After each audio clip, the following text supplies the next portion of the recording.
So we start and hopefully finish with Mccall's job search model. So it says here it's a partial equilibrium model in the sense that we'll talk about the job search of a single worker, that too in a very simplified setting. And leave a sort of more general equilibrium model where a bunch of workers are searching for jobs and a bunch of firms are searching for workers to slightly later. In fact, instead of doing that general equilibrium sort of, or not generally, that equilibrium model in a job search setting, we'll do that in an industrial organization setting where consumers search for low prices for a homogeneous product.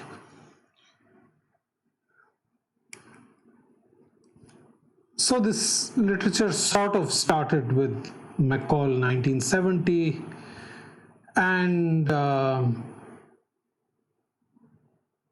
the justification for doing something which is 50 years old is only that it is sort of, even though the setting is simplified, it's a sort of, central idea and also a seminal paper. So a defense can be that, if you, for instance, were to study physics formally, you would still do Newtonian physics first and do a bunch of Newtonian physics and then Lagrangian physics, so which is centuries old.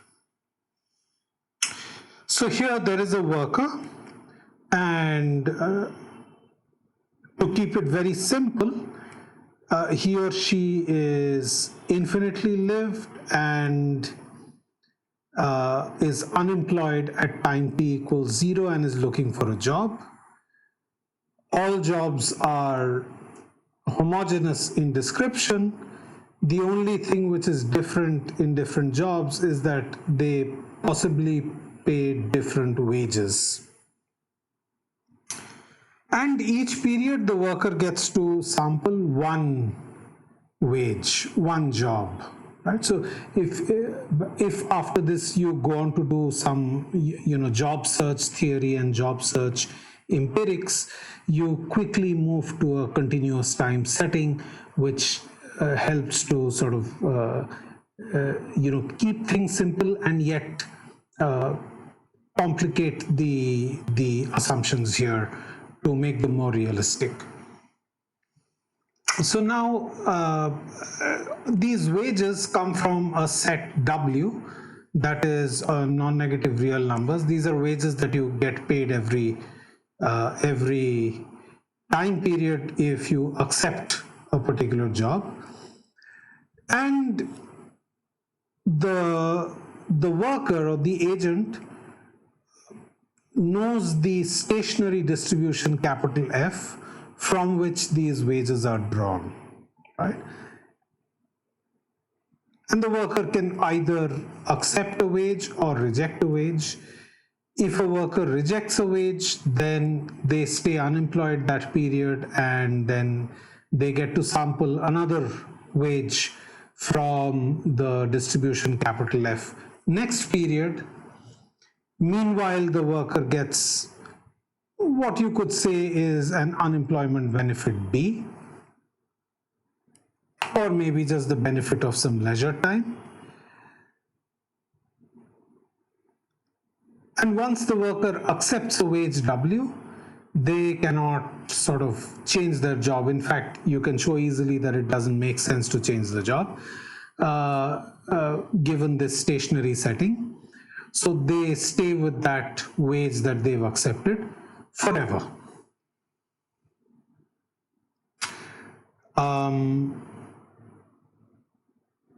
But let's take a step back and look at what would be a sort of sequences problem here.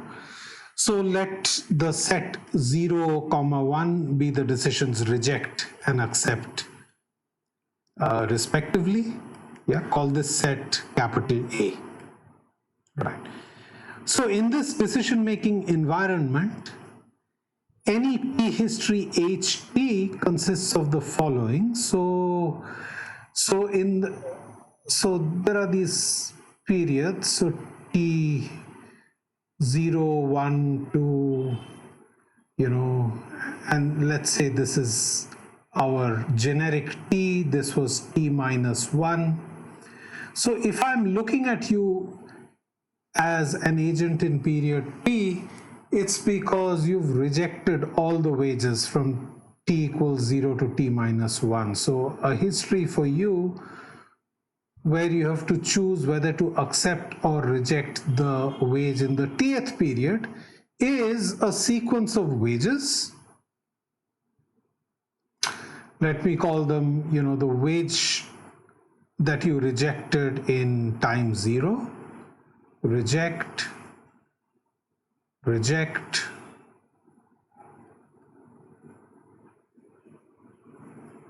reject, and then the outstanding wage offer.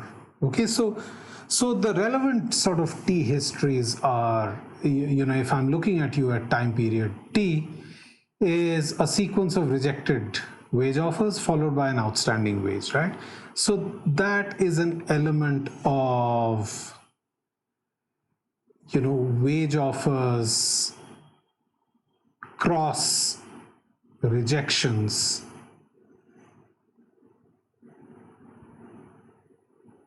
through period 0 to T minus 1 crossed with a wage offer in the current period. So this belongs here, right? So that's the object here. That's a T history.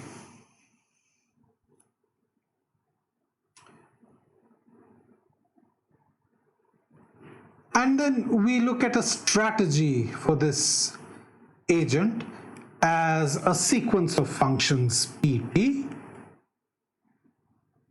one function for each time period, right? And this function maps from, so let me take a step back and say, let H superscript T minus 1 be the subset from WT minus 1 cross AT minus 1, which consists of all these sequences of offers that were rejected, offer, reject, etc. Right? So if I'm looking at a decision making of accepting or rejecting an offer at time period T, I'll say that, I'm looking at a function PT, which goes from every such T history cross current offer to whether to reject or accept the current offer. All right. And it's okay to just stay with pure strategies where I don't mix between accept and reject, although I can. Right. So I'm looking at a strategy as a sequence of functions. One function for each time period for all the T histories sitting in that time period, telling me for each T history there whether to accept the offer or to reject it.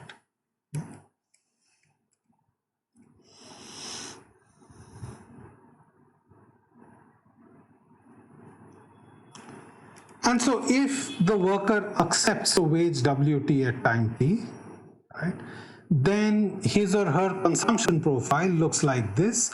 So they have these sort of, leisure or unemployment benefit for time going from 0 to T minus 1, B, B, B, B, B.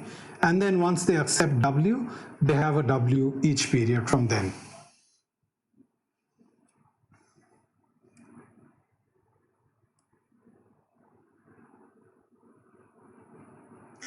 So one way to look at this, and this is something that we do, so one modeling device is to say that I can think of this setup as chance moving first and picking a sequence of wages, one for every time, WT. Yeah, where these sequences are distributed according to some distribution G, right, that is defined on a sigma algebra over all possible such sequences, and those sequences are derived from the distribution capital F from which the wages are sampled. And so if we look at it like that, a pure strategy PT induces a distribution over consumption paths. We assume that the agent is risk neutral, nothing is sort of sacrificed using this assumption, and solves the following sequences problem. So chooses a strategy PT, 0 to infinity, a sequence of these functions to maximize the expectation of the discounted present value of a consumption stream CT, where for a particular strategy PT 0 to infinity, this consumption stream looks like all B's for every time t less than S, and a WS or a W for all time greater than or equal to S, where S is the smallest time. I don't know why we call this an N, a smallest time, let's say in the non-negative integers, yeah, where the decision maker chose an action equals accept. So then the consumption stream would have been B so far and then W then on.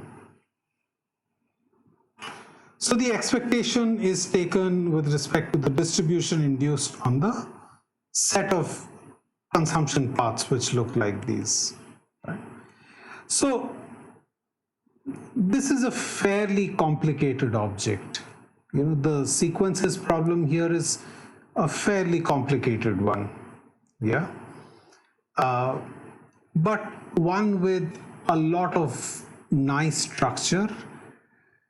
We can show formally that the value function, so I've said here maximize because I've said that the set W from which wages are picked is bounded, right? So my CT is bounded, and that will give me that, any realization of a terminal history will give a discounted present value which is bounded. And when I take an expectation, it will be bounded, okay? That last part, that when I take an expectation, that will be bounded, formally I'm using some integration or some measure theory kind of argument, so you can ignore that. But you can see that, these over any realized consumption path, these will be bounded because the W is bounded, okay? And so these are well defined. I can have a well defined maximization problem. I can show that this will satisfy a Bellman equation, okay? Because of this nice boundedness, etc., in fact, we will see that there will be a unique solution to the Bellman equation, okay? And so the solution to the Bellman equation will characterize this maximization problem in the sequences problem, okay? And it's instructive to look at the Bellman equation a little bit intuitively. I'll have a little bit to say about the formal thing, but look at this intuitively. And the first part of looking at it intuitively is to sort of assert that one possible modeling of the states here is that the set W of possible wages can be taken to be the set of states. This is not the only way to model this. A sort of a more, you may say, a way that is used more often, and which you will find in the survey by Rogerson, Scheimer and Wright, 2005,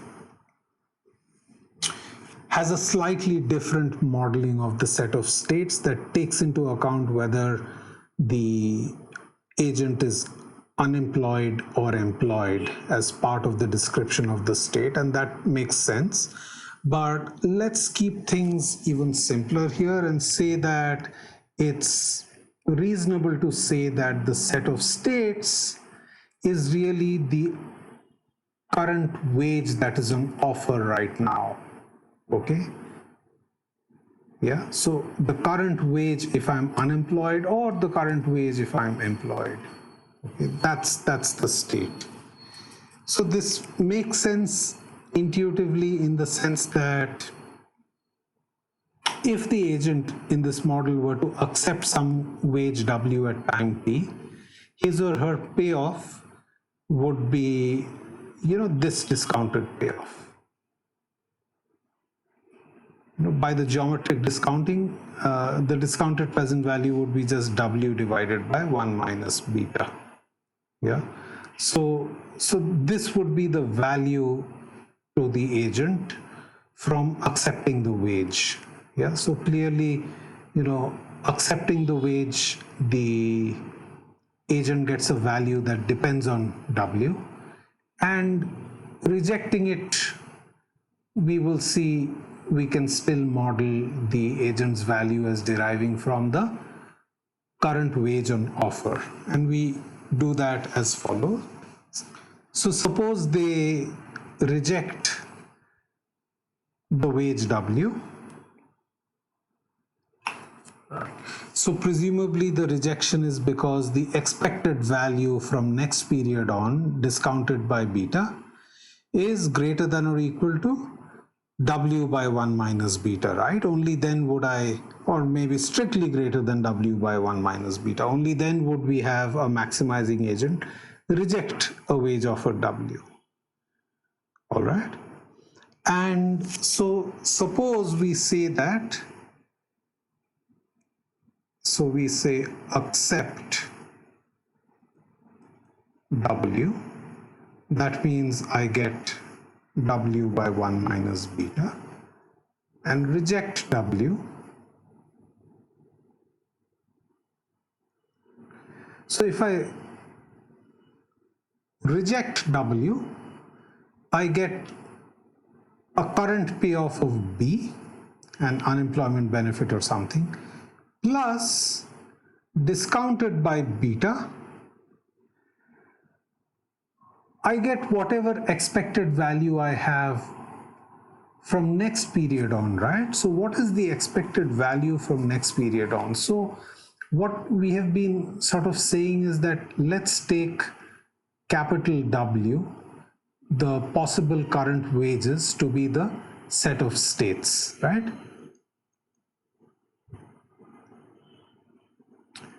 And we are saying we will look for a value function from this set of states to R, which will tell us that if the wage is W, then my value, think of it as the maximum value of the sequences problem, but whether or not I accept this wage, my value to this problem is V of W. Okay, so then if I accept W this period, my discounted present value is my value, because I can't now reject it. So that's W by 1 minus beta. Whereas if I reject the wage W, I get B now, plus discounted by beta, I get an expectation from tomorrow, right? So what is that expectation?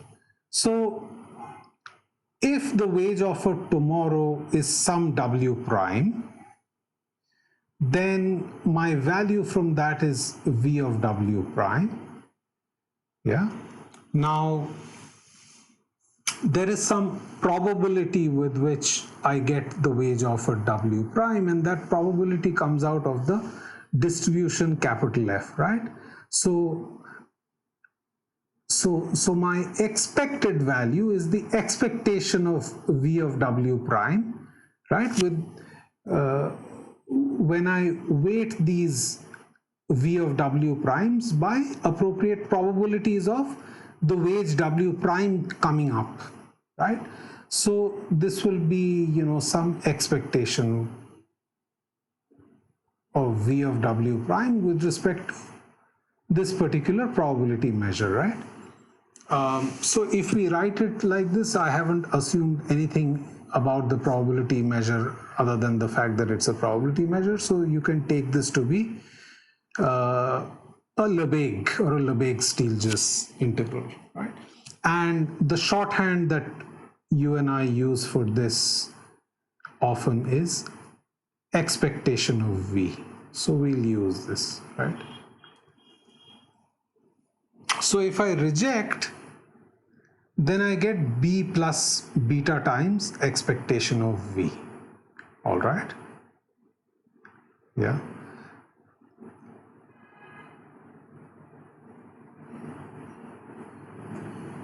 So before proceeding further, let me also say that,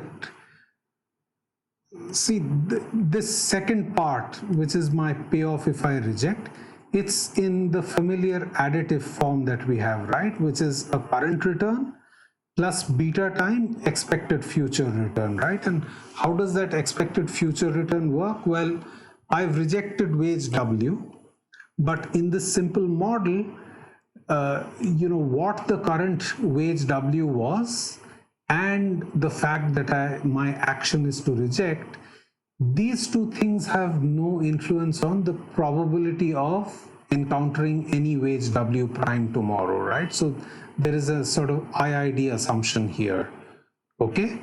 So there need not be an IID assumption, but there's an IID assumption here. So I'm trying to relate this to the stochastic dynamic programming model that we did by saying that, look, it's of the same form. There's a current return plus beta times expected future return, right?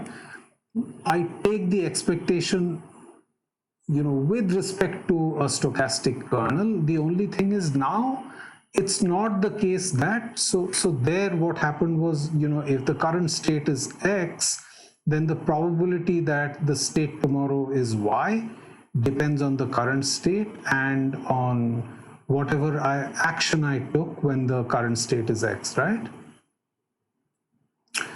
So in our simple Mccall model, this probability neither depends on the current wage offer nor on the fact that I've rejected that offer, okay? The wage offers in each period are IID distributed according to capital F, and therefore the expectation takes this form. Okay, so this is a special case in some sense of the stochastic dynamic programming model that we did, except that here things need not be discrete. So the set of states, the set of wages could be an interval.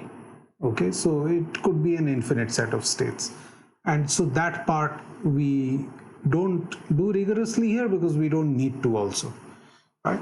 And notice that if I accept, it's again of the familiar form, which is I get the current return W plus beta times again W each period, right? So then my it's W plus whatever, beta times W plus, yeah. So either way, I have the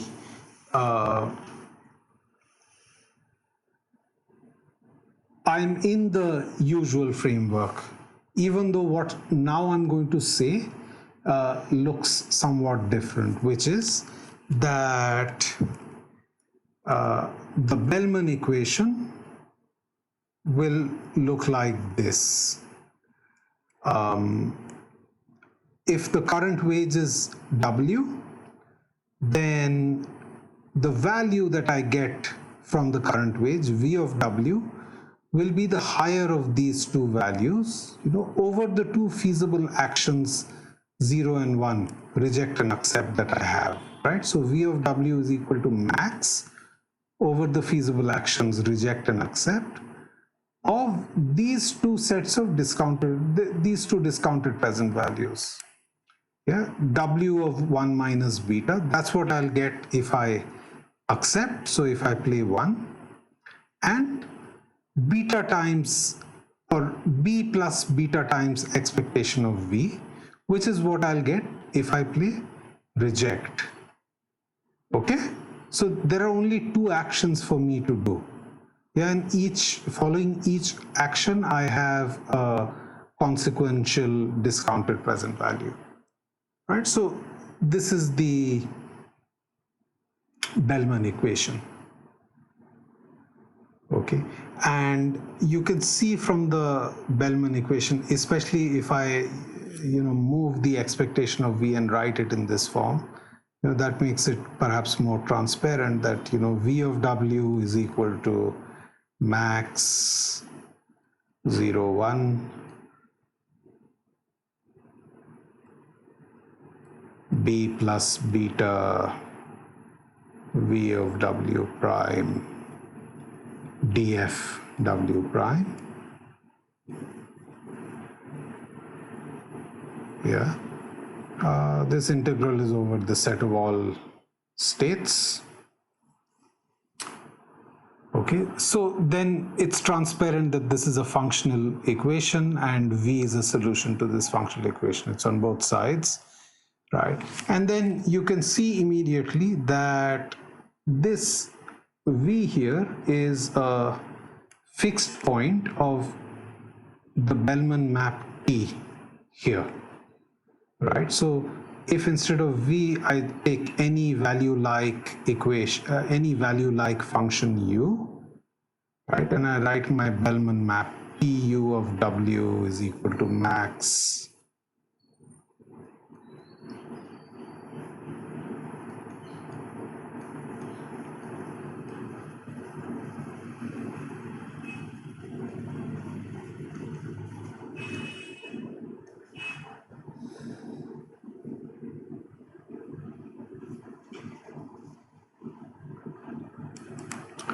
right.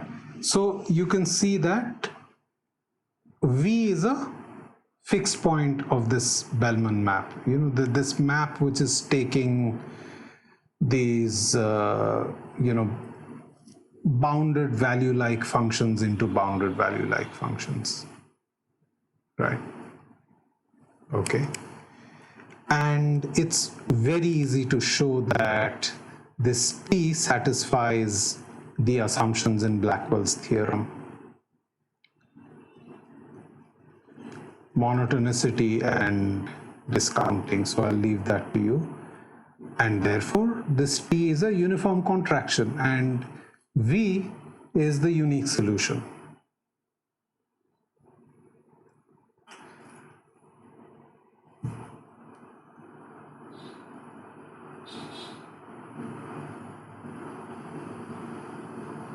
So if you want, you can show that this T, this Bellman map, maps from non-decreasing functions to non-decreasing functions. And in fact, if you start with a non-decreasing U, then you can see that the Bellman map is going to be piecewise linear.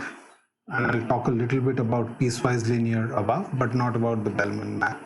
But I'm just saying that you can use corollary 1 to Banach's theorem to tell you that therefore, because T maps from non-decreasing to piecewise linear, piecewise linear and increasing, or piecewise linear non-decreasing, that the fixed point V must be piecewise linear, right? But here is a direct argument to show that that must be the case. So I reproduce the Bellman equation here. So that's max reject, accept, get this if accept, get this if reject. Okay, so if I plot this value function with the states or the wages on the horizontal axis and the values v on the vertical axis, notice that the second payoff, the payoff that I get if I reject a wage w, it's b plus beta times an expectation over these values, right? So w doesn't occur here because I'm taking this expectation, right? So this is constant. So what I get from rejecting a wage offer w is constant over whatever wage I rejected, right? Yeah, it's an expectation from essentially what will happen tomorrow. So that must be something that looks like this. It's some value here. It doesn't depend on my current wage offer. On the other hand, my value, if I accept this wage offer w, obviously depends on how high this wage is, right? So because my value will then be w by 1 minus beta.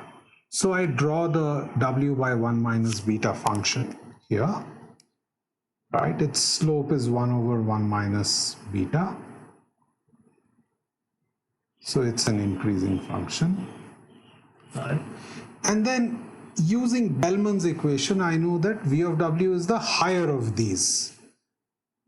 So that depends on w. So if the current wage offer w is too low, then rejecting it gives me a higher expectation. So this part.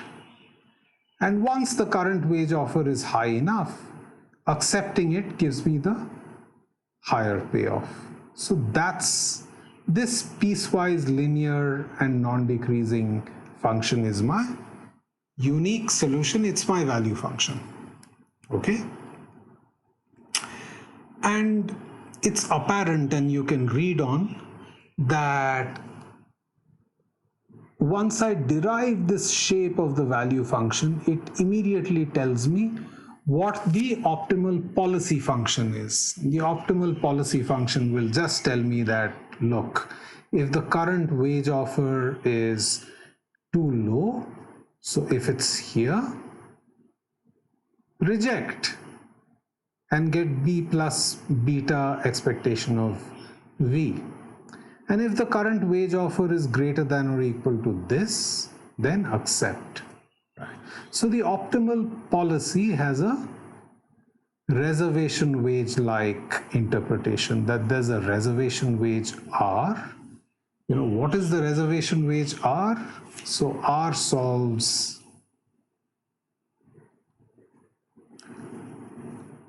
if I accept R, I'll get R over 1 minus beta. So R solves that this is exactly equal to my payoff if I reject R.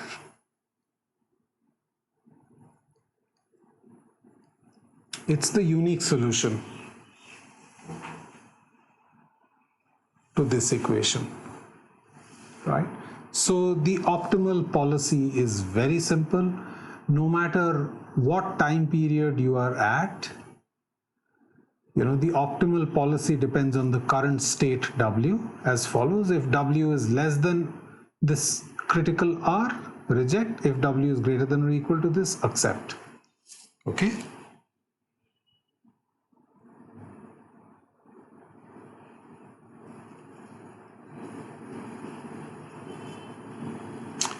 And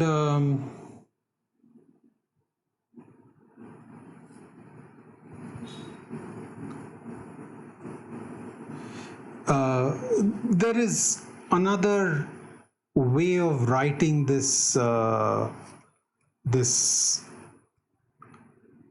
equation that gives me the optimal, the reservation wage R at which I should accept. right? And this is a very popular way, even when you move out of the McCall model and into actual job search models that are used. Job search is an active literature, and it's an active empirical literature as well.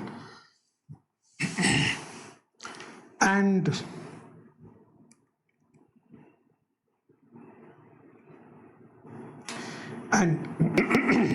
excuse me, and that way involves a few manipulations which enable me to rewrite the equation R is equal to B plus beta times expectation of V as this, that R minus B, so suppose I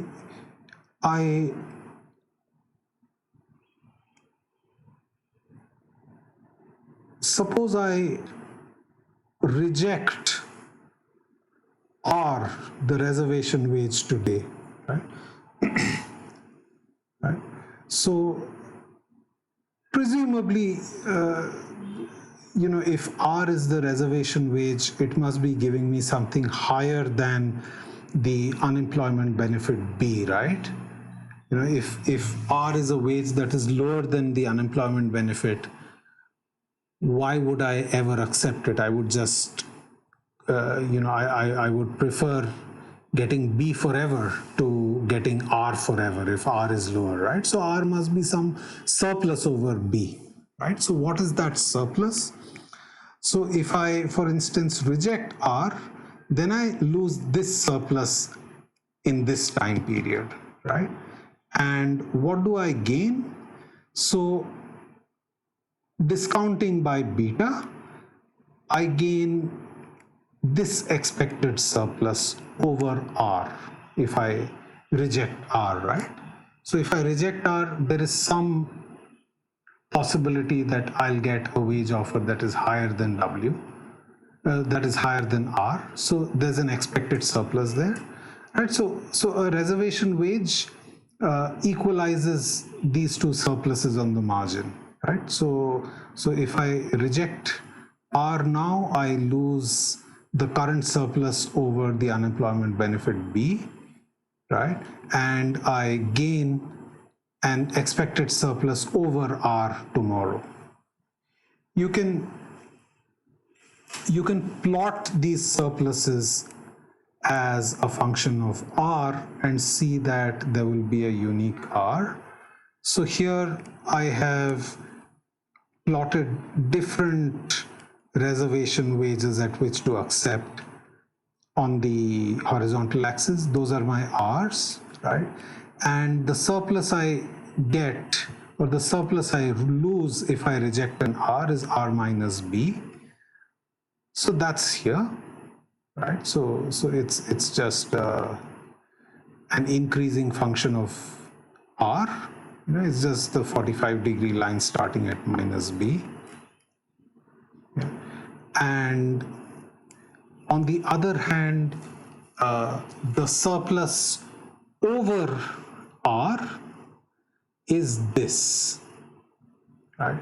So you can see that as R increases, the surplus that I can get, the expected surplus that I can get over R will decrease, right? Yeah, so it's this part here. And I can formally show that this is a decreasing function.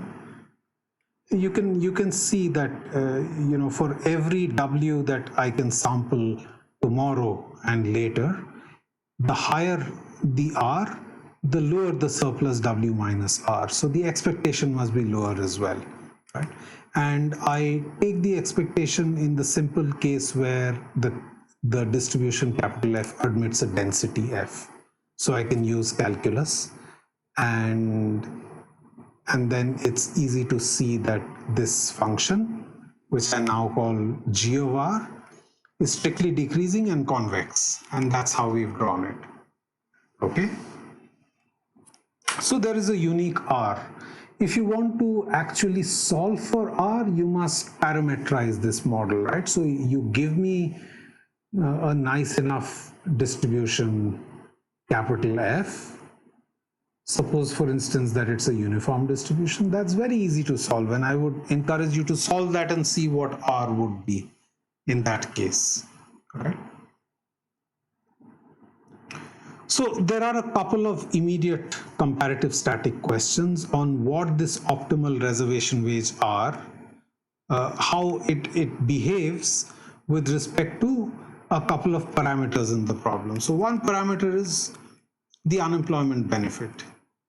If this benefit goes up, you expect R to go up as well, right? So if the cost to you of being unemployed is lower, which it is if you have a higher unemployment benefit, then you want to search harder for a high wage, right? So you can show that formally. So if we put the accepted R in the surplus form, right, then this R is something which makes this equation equal to 0, right? So R minus B is equal to this part, right? So phi of RB is 0. So what happens if I disturb the B and I resolve R so that phi of RB is equal to 0 again? So we know that, what I'm looking at here is saying that what happens if I take R to be a function of B. Well, then I just use the implicit function theorem, and I can see that there's a positive relationship. Higher unemployment benefit B, higher reservation wage. Yeah. So another popular comparative static exercise asks, how does optimal R change if the distribution F of wages itself becomes riskier? And we must then define what it means to say that the distribution F becomes riskier. And the standard definition comes from a paper by Rothschild and Stiglitz, but they only rediscovered this work maybe some 15 years after Blackwell and Gershik had written a paper.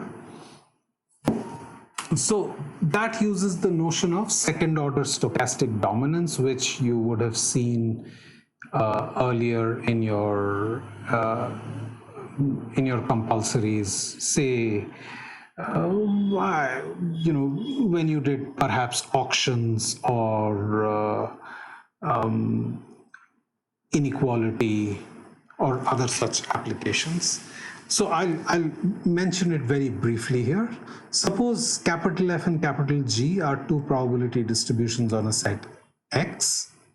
We define F to be less risky than G if for every increasing and concave function U, think of these as utility of wealth functions for risk-averse individuals. They're increasing and concave, okay? If for every such utility function, the expected utility if the wealth fluctuates according to capital F is greater than or equal to the expected utility if the wealth fluctuates according to capital G. Okay, then we'll say that capital F is a less risky wealth distribution. Okay.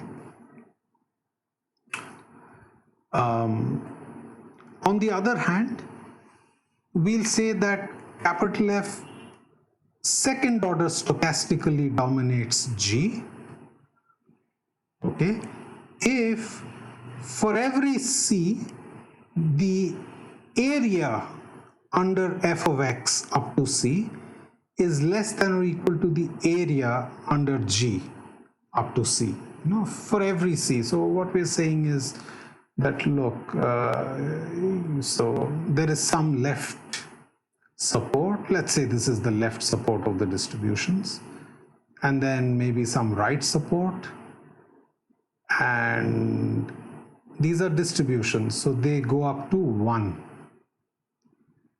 Okay, so these are my, my my X here, and I'll have my F and G here. Okay, so let's say this is my F.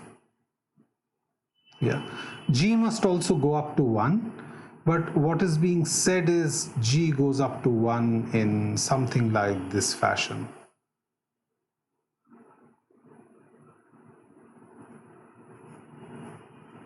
Or something else, this is G, right? So if I cut this at any C and I take these two areas, so here the definition is from negative infinity. I've drawn from 0, that's okay. The area under F, that's the integral on the left, is less than or equal to the area on the under G. Then we'll say that F stochastically dominates G. But you can see that that also sort of means that, in general, it seems to be that under F, the wealth levels are higher. They're to the right of the wealth levels under G in this stochastic sense, right? This is second order stochastic dominance. And the theorem, the Blackwell-Gershik-Rothschild-Stiglitz theorem, is that these two properties are exactly equivalent. Okay? And then we use this notion of a mean preserving spread. So we'll say that our distribution G is a mean preserving spread of F if the expectations are the same of the two distributions. Yeah? Under the two distributions, the expectations are the same, but F second order stochastically dominates G. All right, so what is being said is that, if I take expectations, they are the same. So there is some random variable. If I take its expectation with respect to F, that's the same as the expectation with respect to G, and for all increasing and concave U, the expectation of U is greater or greater than or equal to the expectation under G. Okay, so that's called a mean. Then G will be a mean preserving spread in the sense that, it's riskier. The expectation is the same, but if I'm a risk averse individual, I would prefer F. Okay, so that's a mean preserving spread. So the question is, suppose my wage distribution F for some reason has become riskier, right? So now let's say I'm trying to model a business cycle and there's a recession or something, or well, that's not that's even simpler to do. But let's just say that the distribution of wages has become riskier, right? What will my optimal reservation wage R look like under the riskier distribution when I compare it to the optimal policy under the less risky F distribution? Okay, so there is a simple calculation here that I leave for you to do, where there is some simple manipulation where there is a standard integration by parts that we often do when we take expectations with respect to densities. We often do this in many other contexts. I would encourage you to look at this, which tells me that if G is a mean preserving spread of F, then the optimal reservation wage under the riskier G is actually higher. Okay, so it may be counterintuitive, but there you are. So it's saying something like that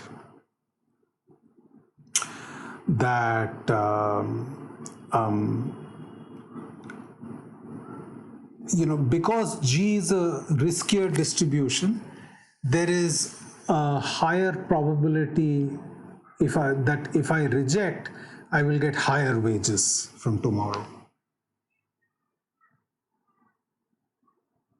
Okay, so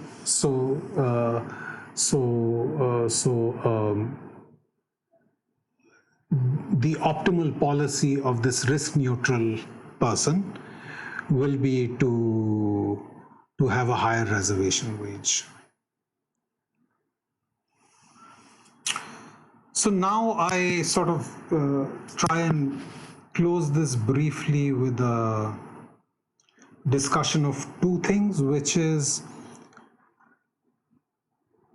if you were to sort of port this model or a slightly more sophisticated version of this model to modeling unemployment in an economy, including the fact of not just the unemployment worker searching for employment, but also workers that have the possibility of getting fired, right? Then the simplest model is something like the following, which is, suppose there are lots and lots of these workers. Yeah. So there are lots of agents, let's say of Lebesgue measure 1, and all of them face this same distribution F, right? And a worker who accepts a wage holds on to the job until he or she gets fired, or until he or she, to put it crudely, dies. And there's a constant probability S of this happening in each period. We can do this formally, but it's intuitive then that an agent's discount factor has to be modified and it becomes beta times 1 minus S. What I mean by doing it formally is you can derive this sort of from a Bellman equation, if you wish, that effectively the discount factor will be that, if I reject a wage offer today, right, I will discount tomorrow not just by beta, but I'll multiply that beta by 1 minus S. That is the probability that I'm alive tomorrow. Okay.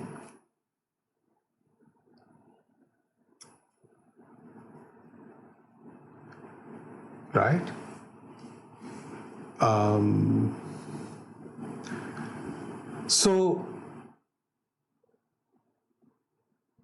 So here is how the unemployment dynamics will happen in this model. So each period a measure S of agents dies. Yeah.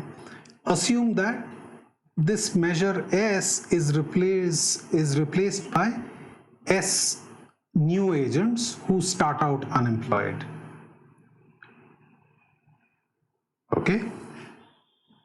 So as I said before, this is a simple way to model being fired from a job with probability S. So then the Bellman equation here will be V of W is the max over reject and accept of these two discounted present values. If I accept W, I get a discounted present value of W divided by 1 minus beta times 1 minus S. This is my effective discount factor, beta times 1 minus S. If I reject, I get B now plus discounted by beta times 1 minus S, expectation of V. Right?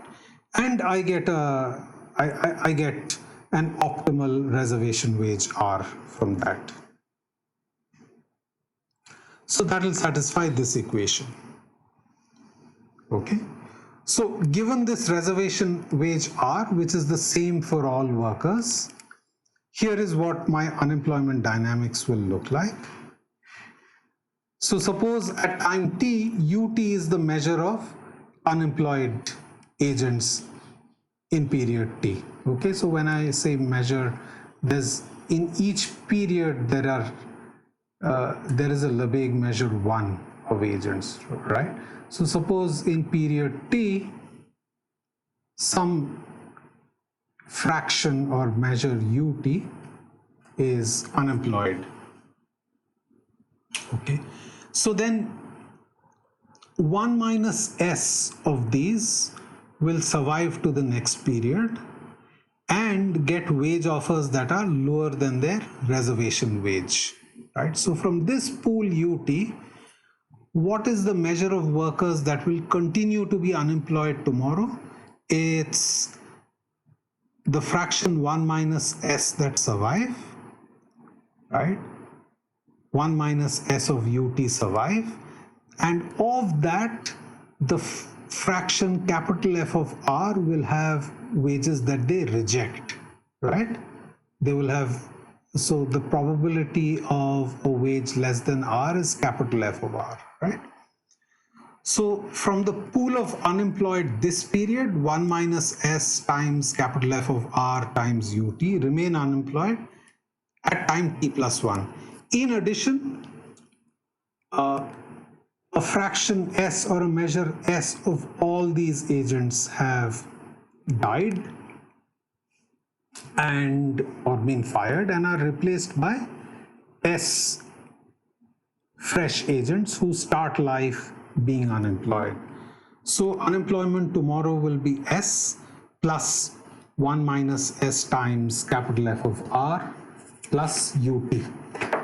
Okay?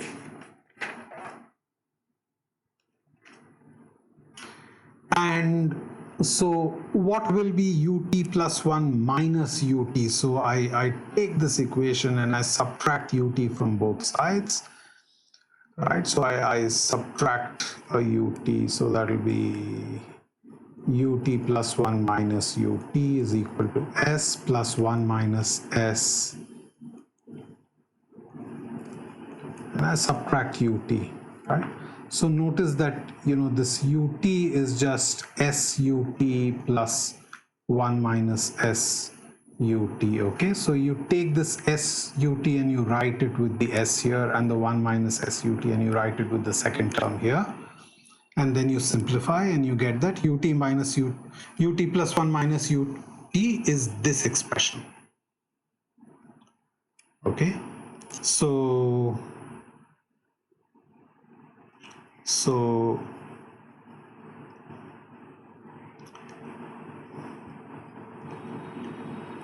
I'm trying to see what this means here. So it says on the left hand side is change in unemployed, right? And on the right hand side is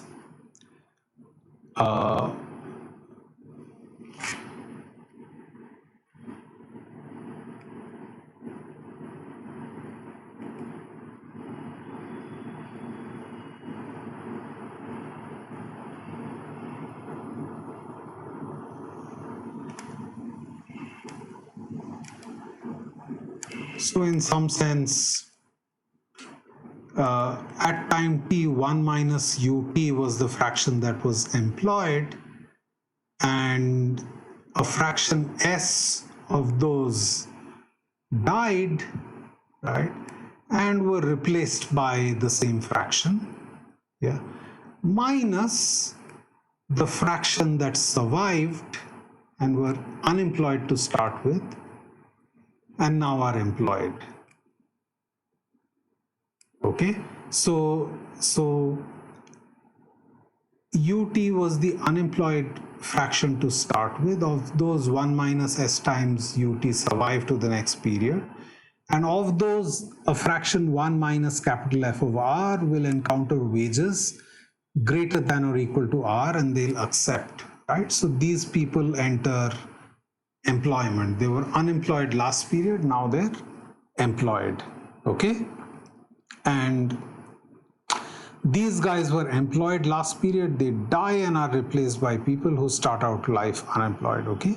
So the difference between these two is the change in unemployment. You can see from this difference equation that, since 1 minus S times capital F of R is some number strictly between 0 and 1, that the unemployment dynamics will be stable. Okay. And what is the steady state? You can solve by putting ut plus 1 is equal to ut equals u, and you'll see that you can solve for the unique steady state, which has the interpretation of the job destruction rate divided by job destruction plus job creation rate. That's steady state unemployment in this economy, where there is a friction. The friction is one of having to search for a job, and there is an exogenous probability of firing. You can do some comparative statics of the steady state, but not the way that is written here.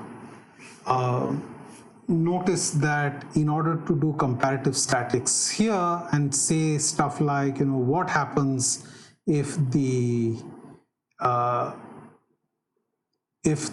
constant probability of firing increases, what happens to you? The point is, if the constant probability of firing S increases, that changes the effective discount factor beta times 1 minus S, right? So change in S implies change in this, and this implies change in R, the optimal reservation wage. Right? So in some sense, the optimal reservation wage actually depends on S. Right? So once I factor that in here, then I can use calculus to say what happens to you if there's a small change in S, but I haven't done that here. Okay? And R is certainly not exogenous, so it's not well posed to say what happens if R increases to you. Okay? To close, here are a couple of critiques, in some sense, of this partial equilibrium model.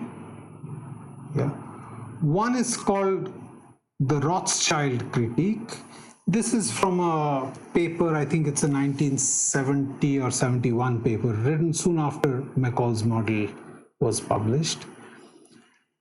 It's a paper in the Journal of Economic Theory. It's a, it's a very densely written paper. The point it makes, in some sense, is very simple, which is, if you think of embedding the Mccall model in an equilibrium model in which there are firms that search for workers and workers, or well, let's say firms don't search for workers. Let's say you have a model where the firms post wage offers, and workers are all homogeneous, and then they search for these wage offers. So in this kind of model, there is trouble if you just have Mccall's model to fall back on. And the trouble is that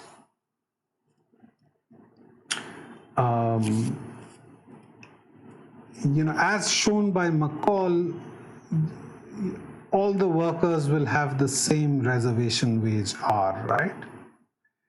Yeah, which will say, accept any wage offer which is greater than or equal to this, and reject any wage offer which is less than this reservation wage. But then you consider any firm, okay? So would a firm ever post a wage which is less than this reservation wage R? No, because what's the point? It would get rejected, right? And one can show in a bunch of models that, posting a wage strictly greater than R is not optimal for a firm because they can instead of posting a wage W prime which is strictly greater than R, if they were to post a wage which is slightly less than W prime, yeah, given that it's greater than the reservation wage, they would actually do better. They would actually do better given this reservation wage policy. Okay, given this reservation wage policy, any worker who encounters a wage which is slightly less than W prime would accept it also. Yeah, and you can show that firms would do better. So it seems that, for firms looking at workers, all of whom have the same reservation wage, in a model with workers, with firms posting wages and workers accepting or rejecting wages, it seems that there would be some equilibrium where all firms would post exactly the reservation wage. Right. So then there's not much of a model to sort of play around with. And then there's a further critique by Diamond, which is called the Diamond paradox, which actually shows that in this Rothschild type model, it then actually pays the workers. So there is a unique equilibrium in which the workers just all post the wage 0. So if you've done some sort of bargaining, Rubinstein bargaining theory, you may have come across an argument like the one given here. But I'm not going to belabor the argument here. What we'll do next is we will sort of discuss a different model in which actually there are two sides. So there is a model by Burdett and I think Johansson in the 80s where firms post wages and workers accept or reject. And an IO model by Stahl, actually, Stahl, S-T-A-H-L, but because it's Scandinavian, it's pronounced as Stahl. It's a very well-known model, Stahl AER 1989, which we may want to look at next. It's an equilibrium model where consumers search for the lowest price of a homogeneous good, and firms producing this homogeneous good post prices. Okay, so it's a search model and we'll motivate that next. But on the way to that, maybe we'll stop by briefly and look at an earlier model by Halvarian.